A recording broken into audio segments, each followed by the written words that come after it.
Students, I hope you all are doing good.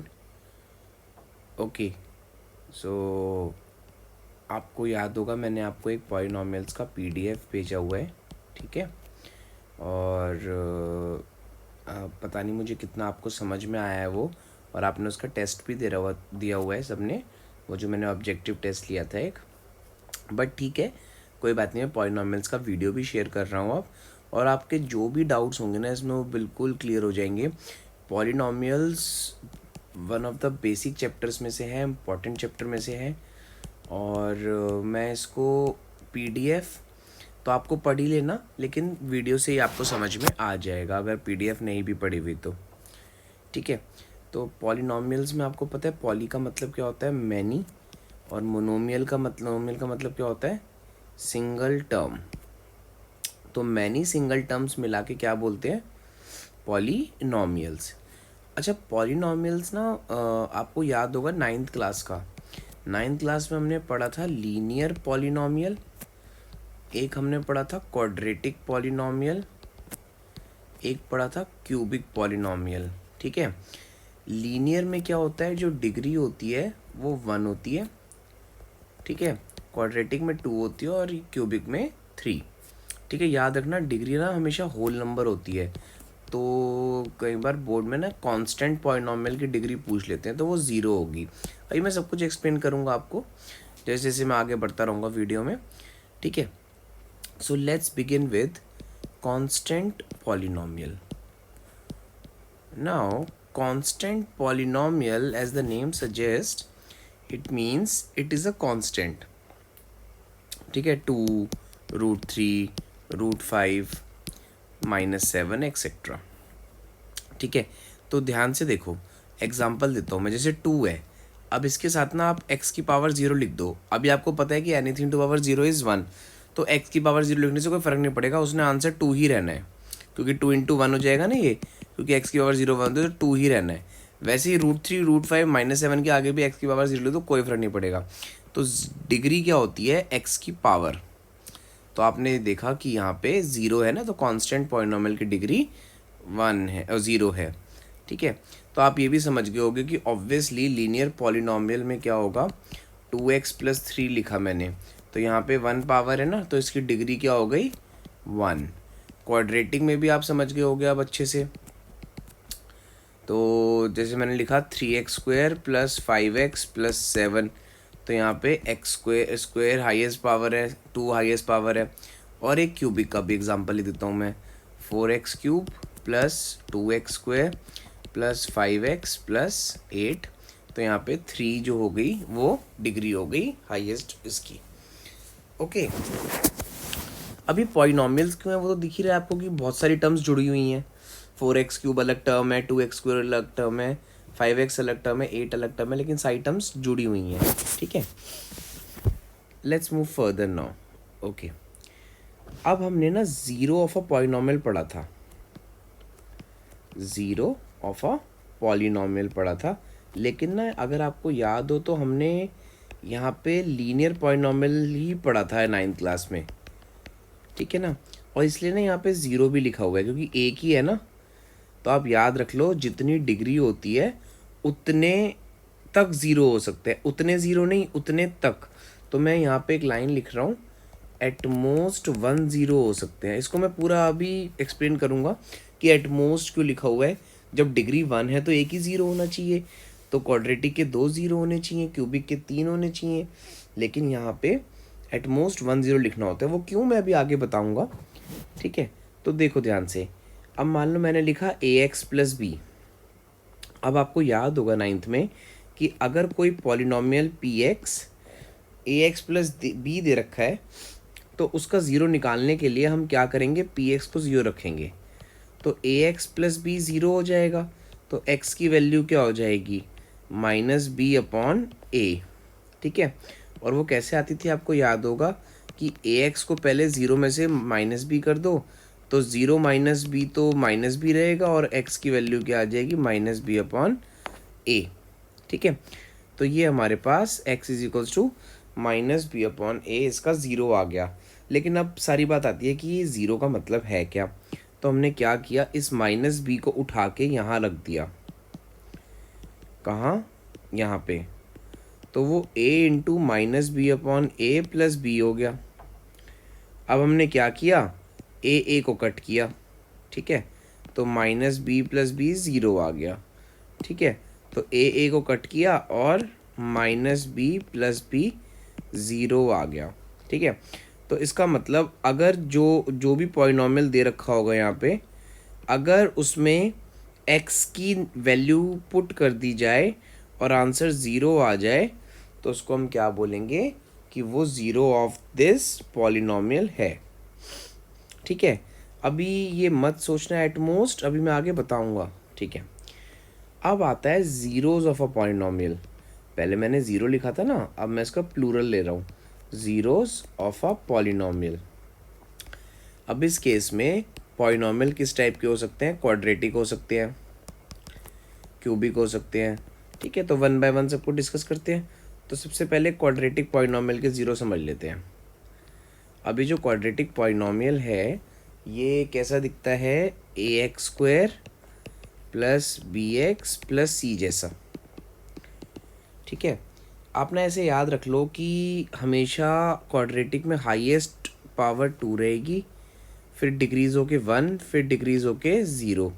जैसे ना cubic में क्या होगा, a x cube plus b x square plus c x plus d, ठीक है। अच्छा हाँ, ये तो मैं बता दूं आपको कि ए बी सी कॉन्स्टेंट्स हैं, क्या हैं, कॉन्स्टेंट्स हैं, ठीक है। अभी और थोड़ा और बेटर एक्सप्लेन करता हूँ मैं। और एक्स क्या है, वेरिएबल है। और कॉन्स्टेंट्स और वेरिएबल्स में क्या फ़र्क होता है वो देखो ध्यान से। कॉन्स्टेंट्स जो होते हैं उनकी वैल्यू फिक्स्ड होती है, फिक्स्ड वैल्यू होती है। जैसे सपोज करो मैंने ना लिखा कि ए टू है, बी थ्री है और सी फाइव है, तो इसको यहाँ रखा, तो ये ऐसा लगेगा देखने में, two x square plus three x plus five, ठीक है। तो x को मैंने कुछ नहीं रखा, x अपनी जगह पे है, तो इसका मतलब ये है कि x ना वेरिएबल है क्योंकि उसकी वैल्यू फिक्स नहीं है, ओके।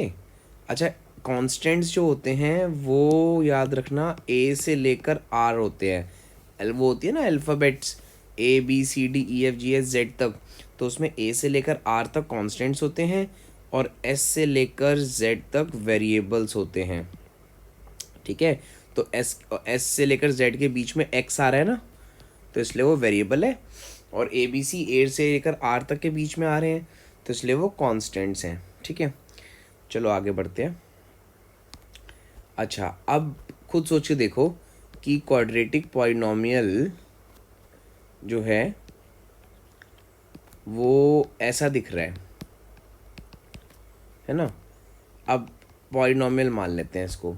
अब मान लो मैं लीनियर की तरह से करता हूँ इसको, a x square plus b x plus c equal to zero. तो मैं a x square plus b x is equals to minus c लिखता हूँ।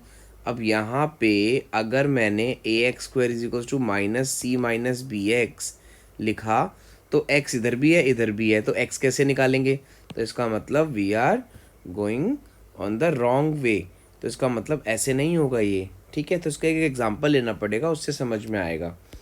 तो मैंने क्या किया, इसको मैंने पी एक्स को ऐसे लिखा, कैसे देख लो एक बार।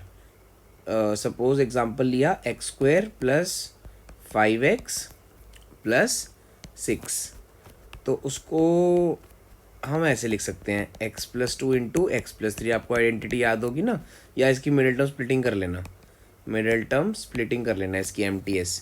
तो मिडिल टर्म स्प्लिटिंग करके ये आ गया, ठीक है। अब हम एक काम करते हैं, इसको दो मान लेते हैं, एक fx मान लेते हैं और एक gx मान लेते हैं, क्योंकि ये एक तरह के लीनियर पॉलिनॉमियल है ना।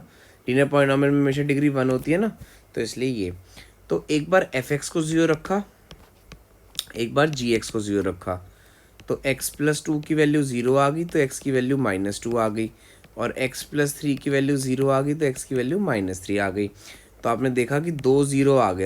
अब इसको प्रूव करते हैं कि इसके दो ज़ीरोज़ ही हैं। तो पी एक्स की वैल्यू ये थी हमारे पास x square plus five x plus six. तो सबसे पहले मैं पहला ज़ीरो रखता हूँ माइनस थ्री, ठीक है। तो p-3 का मतलब हो गया -3 स्क्वायर प्लस 5 इंटू -3 प्लस 6, तो 9 -15 प्लस 6। अब 9 -15 होता है -6, तो -6 प्लस 6 0। येस, गोल अचीव्ड। फिर आता है p-2, तो -2 स्क्वायर प्लस 5 इंटू -2 प्लस 6, तो 4 -10 plus 6 again -6 plus 6 0। Yes, again goal achieve. तो yes, p-3 and p-2 both answer zeros, तो इसका मतलब -3 और -2 इसके ज़ीरो आ गए।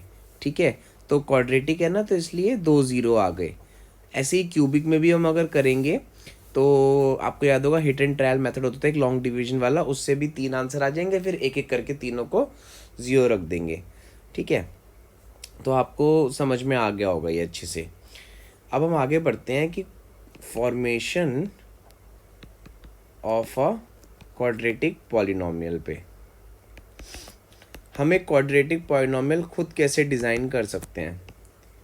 ठीक है, तो इसके लिए थोड़ा सा मैं कुछ नया इंट्रोड्यूस करूँगा 10th में, और उसका नाम है अल्फ़ा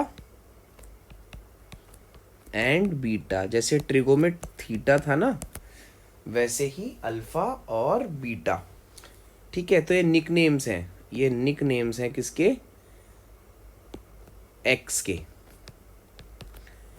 ठीक है, अब जैसे पीछे वाले क्वेश्चन में, इस वाले क्वेश्चन में ना हमारे पास x की दो वैल्यूज़ आई थी, एक बार आई थी -2 और एक बार आई थी -3। तो हमने इनको कुछ नाम असाइन कर देते हैं, इसको बोल देते हैं अल्फ़ा, इसको बोल देते हैं बीटा। तो x is equals to alpha हो गया, x is equals to beta भी हो गया। ठीक है, तो इसका मतलब p अल्फ़ा भी ज़ीरो आना चाहिए और p बीटा भी ज़ीरो आना चाहिए, ऑन द केस कि x अल्फ़ा भी है और बीटा भी है। ठीक है, क्योंकि x वेरिएबल है ना, तो दो दो तीन तीन वैल्यू ले सकता है वो। ठीक है, अब हम आते हैं इस बात पे कि p अल्फ़ा भी ज़ीरो हो गया, p बीटा भी ज़ीरो हो गया, तो फॉर्म कैसे होगा क्वाड्रेटिक पॉलिनोमियल। तो आप याद रखो सम ऑफ ज़ीरोज़।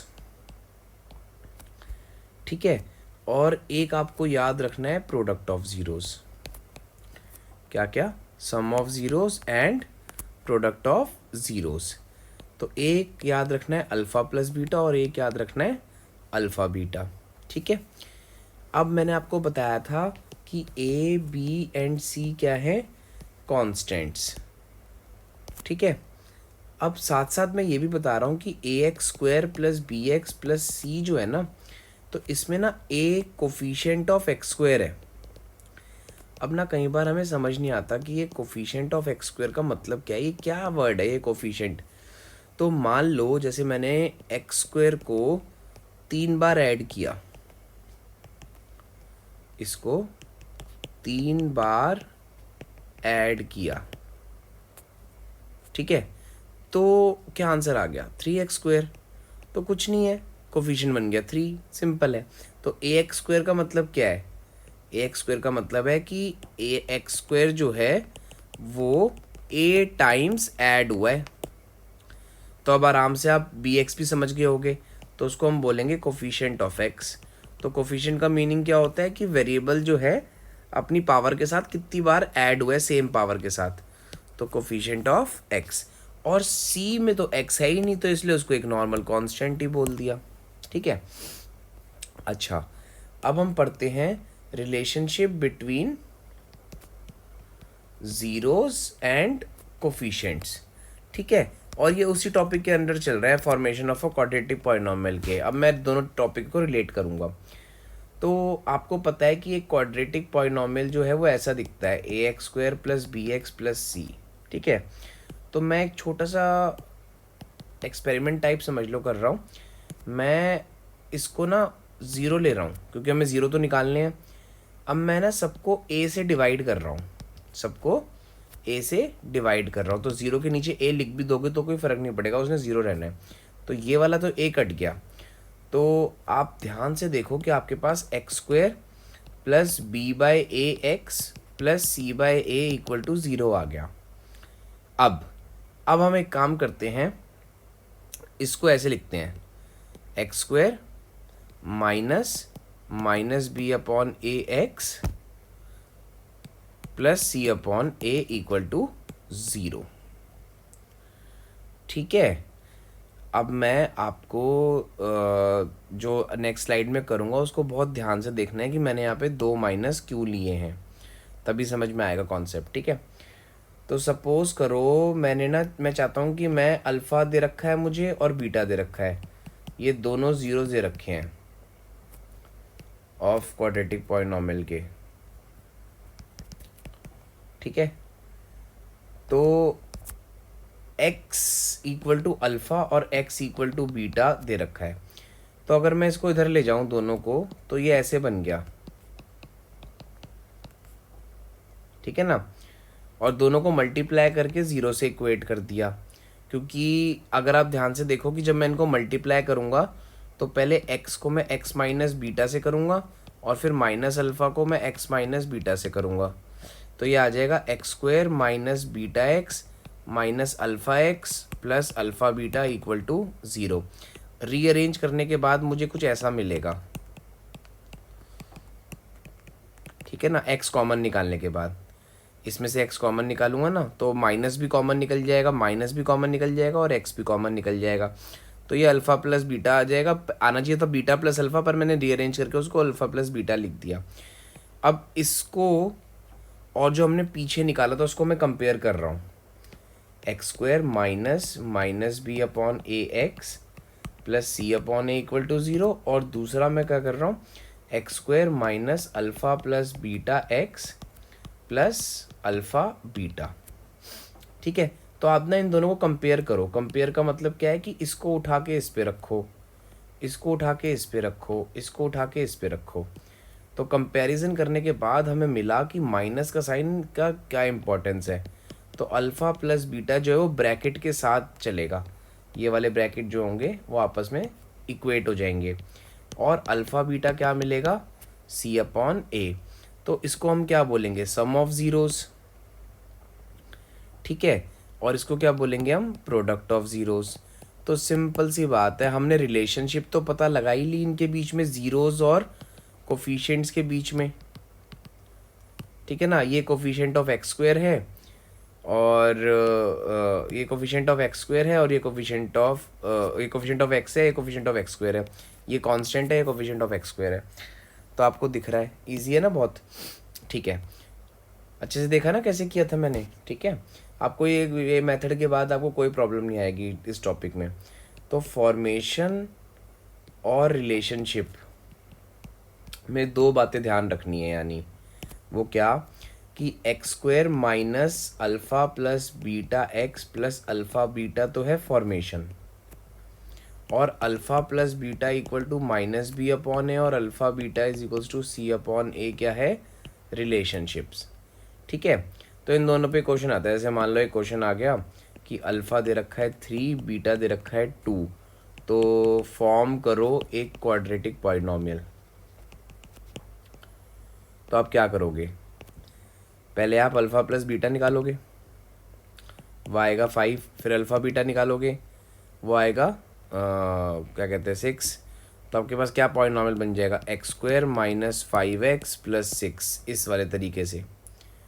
ठीक है, अब आपको रिलेशनशिप इसकी चेक करनी है कि हम सही भी है कि नहीं। तो सबसे पहले मुझे बताओ इस केस में अल्फ़ा वो क्या होगा, ए होगा 1, बी होगा -5 और सी होगा 6, है ना। तो अल्फ़ा प्लस बीटा आना चाहिए माइनस बी अपॉन ए।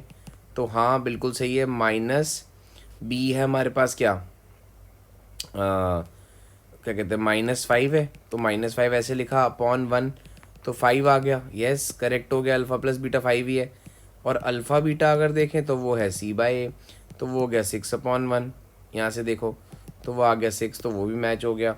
तो रिलेशनशिप भी पता लगानी आ गई और फॉर्मेशन भी करनी आ गई, तो आसान है बहुत ज़्यादा ये। ठीक है, इसके बाद आता है डिवीजन एल्गोरिथम। ठीक है, या एक काम करते हैं, पहले डिवीजन एल्गोरिथम से पहले ना ये इंटरेस्टिंग पार्ट पढ़ लेते हैं इसका, ज्योमेट्रिकल मीनिंग ऑफ ज़ीरोस। ठीक है ना, इसमें वो एटमोस्ट वाला टॉपिक भी कवर हो जाएगा। ठीक है, ज्योमेट्रिकल मीनिंग ऑफ ज़ीरोस। तो सपोज़ करो मैंने क्या करा, एक ग्राफ बनाया, और ग्राफ बनाने के लिए हमें कुछ ज़्यादा नहीं करना, एक एक्स एक्सिस होनी चाहिए और एक वाई एक्सिस होनी चाहिए, ठीक है। और थोड़ा और बेटर कर दूँ तो x positive, y positive, x negative, y negative. अब मैंने क्या किया, एक लाइन बनाई जो -1 से पास कर रही है, ऐसे,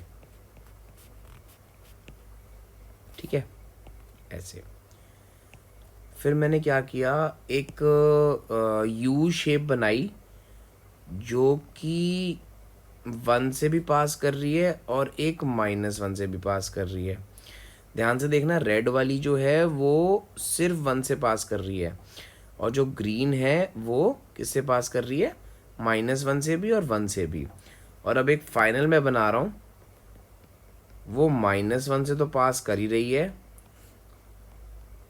वो 1 से भी पास कर रही है, और आगे जाके वो एक बार 3 से भी पास कर रही है, ठीक है। तो ये बहुत इंटरेस्टिंग है, इसको ध्यान से देखना मैं कैसे बता रहा हूँ, ठीक है। अब मैंने यहाँ पे 3 तरह के ग्राफ बनाए। तो रेड वाले को आज से हम बोलेंगे स्ट्रेट लाइन। क्या बोलेंगे? Straight line. ग्रीन वाले को आप बोलोगे यू शेप या फिर पैराबोला। पैराबोला थोड़ा नया वर्ड है, बट ज़्यादा नहीं आएगा ये, बस याद रख लो पैराबोला। और ब्लैक वाले को आप बोलोगे वेव। वेव है ना, जैसे पानी ऐसे लहराता हुआ जाता है, ठीक है। तो ये हो गया हमारे पास, ठीक है। तो स्ट्रेट लाइन के लिए आपको क्या याद रखना है, स्ट्रेट लाइन जब होगा तो उसमें क्या होगा, डिग्री 1 तो लीनियर पॉलिनोमियल, ठीक है। पैराबोला में डिग्री 2 तो क्वाड्रेटिक पॉलिनोमियल, और वेव में क्या 3 क्यूबिक पॉलिनोमियल। अभी वो कैसे याद रहेगा, एक्स एक्सिस को तीनों ग्राफ्स ने कितनी बार काटा है, एक्स एक्सिस को रेड वाले ग्राफ ने एक बार काटा है एक्स एक्सिस को, देखो एक बार ही काटा है ना। अगर मैं इसको आगे तक एक्सटेंड करता रहूँ तो भी वो एक्स एक्सिस को दोबारा नहीं काट सकता। ग्रीन वाले ने कितनी बार काटा है, ग्राफ ने 2 बार काटा है, और ब्लैक वाले ग्राफ ने जो है वो 3 बार काटा है। काटा मतलब इंटरसेक्ट किया है, ठीक है। तो ये आपने देखा, ओके। तो इसका मतलब ये है कि ये हो गया लीनियर पॉलिनोमियल, ये हो गया क्वाड्रेटिक पॉलिनोमियल, और ये हो गया क्यूबिक पॉलिनोमियल, ठीक है। अच्छा, बहुत आसान है ये तो, आपको ना एक बात ध्यान देने, अगर कोई ग्राफ एक्स एक्सिस को कितनी बार काट रहा है वही आपको बताएगा 0, ठीक है। लेकिन अब आप सोच रहे होगे कि ऐसे ये तो लर्न कर रहे हैं हम कि 1 बार काट रहा है, 2 बार काट रहा है, 3 बार काट रहा है, ये भी कोई बात हुई। तो हम क्या करते हैं, इसको और डिटेल में पढ़ते हैं। तो मान लो मैंने पी एक्स लिखा x -1, तो ये किस तरह का पॉलिनोमियल है, लीनियर ना, ठीक है। अब ज़ीरो ऑफ अ पॉलिनोमियल का मतलब क्या होता है, ज़ीरो ऑफ अ पॉलिनोमियल का मतलब क्या होता है कि p की किस वैल्यू पे वो ज़ीरो आ जाए, है ना। तो एक्चुअली पता है क्या है, ये पी एक्स की जगह ना आप ना y लिखोगे, हाथ से क्या लिखोगे, y। जैसे लीनियर इक्वेशन इन 2 वेरिएबल्स याद है 9th क्लास का, x + y = 1 लिखा हुआ है, तो y की वैल्यू क्या हो गई, 1 - x ना। वैसे ही यहाँ पे ना पी एक्स की जगह क्या लिखना है, y। तो आपको ना कुछ ऐसा लगेगा, ये y = x - 1। अब आप मुझे बताओ मैं x को क्या रखूं कि y 0 आ जाए। तो x को 1 रख दूं, है ना, x को 1 रख दिया। और पॉइंट हमेशा कैसे बनता है, x, y से। पॉइंट कैसे बनता है, x, y से। तो x को 1 रखने पर y 0 आ गया, y 0 आ गया, मतलब आपको पता चल गया कि x की 1 वैल्यू पे y 0 आएगा। तो ये क्या है, कोऑर्डिनेट ज्योमेट्री। कोऑर्डिनेट ज्योमेट्री याद है 9th क्लास की, बिल्कुल वही है, ये कुछ भी नहीं है जीरोज ऑफ अ पॉलिनोमियल, सिर्फ एक क्या है, कोऑर्डिनेट ज्योमेट्री। तो ज़ीरो ऑफ अ पॉलिनोमियल का मतलब क्या है कि x की किस वैल्यू पे y 0 आ जाता है, y 0 आ जाता है, ठीक है। तो मैं वापस ग्राफ पे चलता हूँ। यहाँ पे मैं अगर रेड वाले ग्राफ को देखूँ तो क्या मैं इसको 1,0 बोल सकता हूँ? हाँ बिल्कुल बोल सकता हूँ, क्योंकि एक्स एक्सिस पे वाई नहीं होता, क्योंकि एक्स एक्सिस पे वाई नहीं होता, तो इस पॉइंट का नाम क्या होगा? 1,0। तो इसका मतलब इस पूरे ग्राफ ने, रेड वाले ग्राफ ने सिर्फ एक ही बार वाई को 0 किया है, और वो भी कब किया है? जब एक्स की वैल्यू 1 है। अब अगर हम ग्रीन वाले ग्राफ को देखें तो ये -1,0 है ये वाला पॉइंट, और ये वाला पॉइंट रेड वाला जो मैं ग्रीन से कर रहा हूँ ये तो 1,0 था ही। तो इस यू शेप ने 2 बार 0 किया है वाई को, तो 2 बार 0 किया है मतलब कि 2 0 हैं इसके, तो 2 0 हैं तो एक क्वाड्रेटिक पॉलिनोमियल है। और फाइनल जो ब्लैक वाला ग्राफ है उसने 3 बार 0 किया है ना, 3 बार 0 किया है, तो इसका मतलब उसके 3 0 हैं। ठीक है, अब हम आते हैं एटमोस्ट वाली बात पे। अब एटमोस्ट वाले का भी एक वो देख लेते हैं। अब मान लो मैंने क्या किया, ग्राफ कुछ ऐसे बनाया, ध्यान से देखना ग्राफ को, मैंने कुछ ऐसे बनाया ग्राफ को।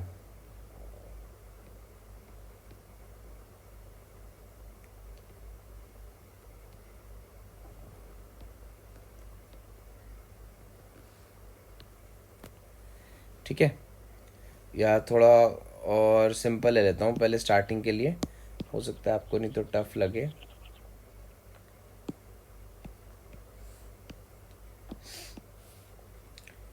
देखो ध्यान से, मैंने क्या किया, ऐसे बनाया ग्राफ। ठीक है, सिंपल सा ग्राफ बनाया मैंने यू शेप। अब इस ग्राफ ने एक्स एक्सिस को एक किसी भी वैल्यू पे नहीं कट किया, इस ग्राफ ने एक्स एक्सिस को टच ही नहीं किया, क्योंकि ये तो एक्स एक्सिस तो ये रही, और यहाँ पे ये वाला तो यहीं से ग्राफ जो है यहीं से मुड़ गया, ऐसे गिर रहा था फिर उठ गया एकदम से यहीं से ही ऐसे। तो इसका मतलब ये है कि इस ग्राफ ने कोई भी एक्स का 0 एक्स के ऊपर नहीं कट किया। तो इसका मतलब क्या होगा कि नो ज़ीरोज़, जब एक्स को कट ही नहीं किया तो वाई 0 नहीं हो पाएगा, 0 नहीं हो पाएगा वाई, तो इसका मतलब कोई 0 नहीं होगा। लेकिन ये ग्राफ कैसा है, पैराबोला जैसा है, यू शेप जैसा है ना, तो इसके 2 0 होने चाहिए थे, और वो 2 0 हम निकालेंगे, लेकिन वो 11th क्लास की मैथ्स है। तो अभी आपको ध्यान रखना है कि इसके नो ज़ीरोज़ हैं, कोई भी 2 0, वो जो 2 0 है वो है ही नहीं हमारे लिए अभी 10th में। ठीक है, तो इसलिए तो मैंने कहा था एटमोस्ट 2 ज़ीरोज़ हो सकते हैं क्वाड्रेटिक पॉलिनोमियल के। अब इस एटमोस्ट में नो भी आता है, 1 भी आता है, और 2 तो आता ही है, क्योंकि 2 तो यहाँ पे लिखा ही हुआ है। तो इसका मतलब ये हमने कौन सा ग्राफ का लिया, नो ज़ीरो वाले ग्राफ का। अब मान लो मुझे इसके 1 0 वाले ग्राफ का चाहिए, तो मैंने क्या किया, कुछ ऐसा बना दिया, बस यहाँ तक। ठीक है, इस वाले ग्राफ को यहाँ तक बना दिया, या आप ऐसे भी कह सकते हो, थोड़ा और सिंपल करूँ अगर मैं, तो यहाँ पे छोड़ दिया ग्राफ ए, और यहाँ पे तो इसने एक ही बार कट किया।